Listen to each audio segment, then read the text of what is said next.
from filmfestivalcircuit.com and the director of the Houston Comedy Film Festival.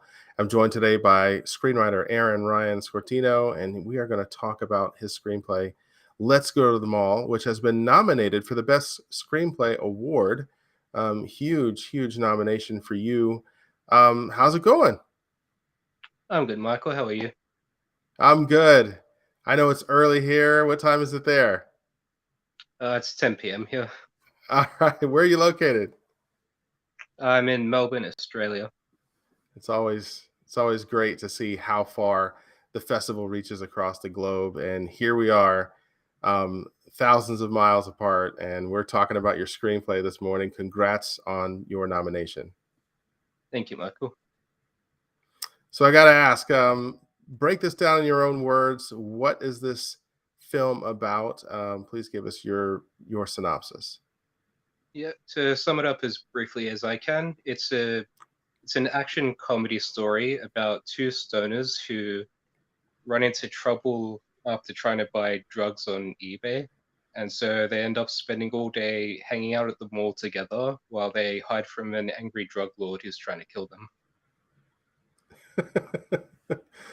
All right, what inspired this story?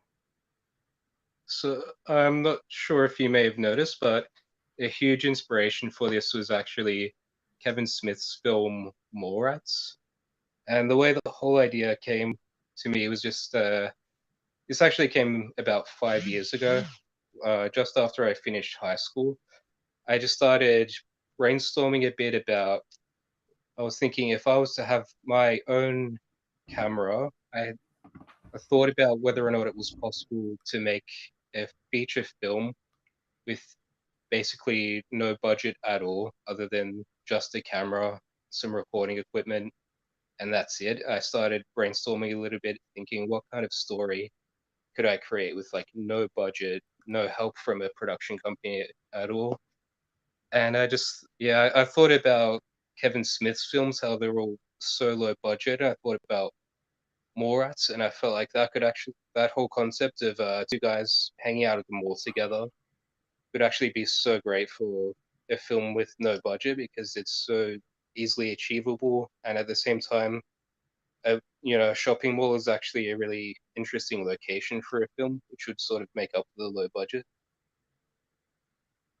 These days, you can get away with just using your phone or a very small camera on like a gimbal or something like that in a public place, and people don't seem to notice. They think that you're shooting like a an Instagram video. You're making like a just a short TikTok or something like that. So the world really has changed in that regard.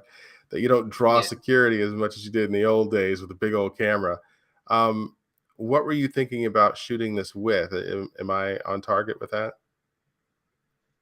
I was just thinking back in those days, I just finished filming my year 12 high school film.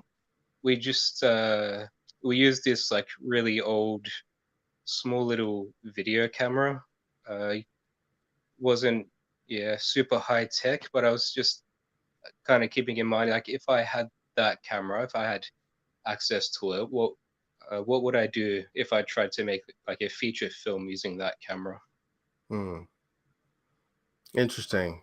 So, what is it about you personally? You say you want to shoot something that doesn't take a lot of budget to actually produce. Is it just kind of a rebellious streak, or you just want to have a credit before you try and take it to the next level? I mean, obviously, most people when they think feature film, they're thinking big money. You have gone the opposite direction.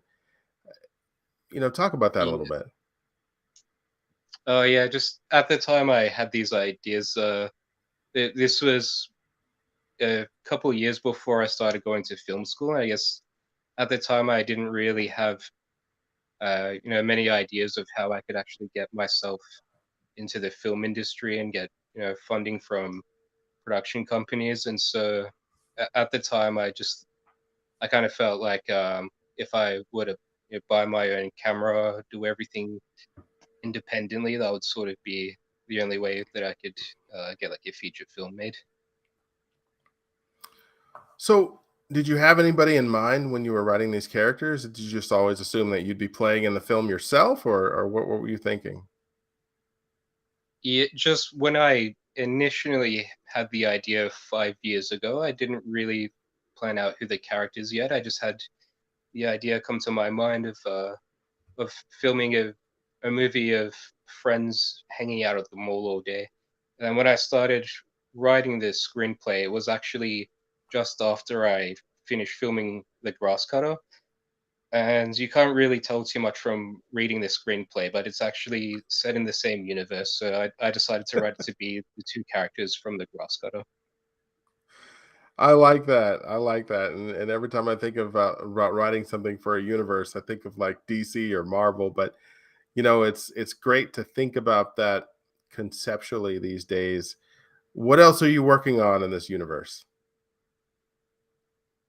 Oh, I also, as a part of my film trimester after I shot The Grass Cutter, I actually shot another short film set in the same universe. I haven't submitted that to festivals yet, apart from just one in Australia, which I'm finding out about in December. That was called The Disaster Piece, and so it involved the main character Jeff from The Grass Cutter, and it was a mockumentary about a student film crew. Oh wow! All right. Well, good concepts here you got going, and I hope to see your films, more of your films. You also got one in Houston Comedy Film Festival right now, so love to see more of your work. It seems like you have a very natural approach to comedy with just really good laughs and really good stories that you're putting together that people can relate to these days. So kudos to you for your accomplishments, and we can't wait to recognize your work at the festival. Thank you. All right, is there anything you wanted to add before we go? I hope that everyone really likes Let's Go to the Mall. I put a lot of work into writing the screenplay. All right, thanks a lot, and have a good day, my friend. You too. Have Or a I good should day. say, Thank you. good night. It is in Australia. Oh, yeah, good night.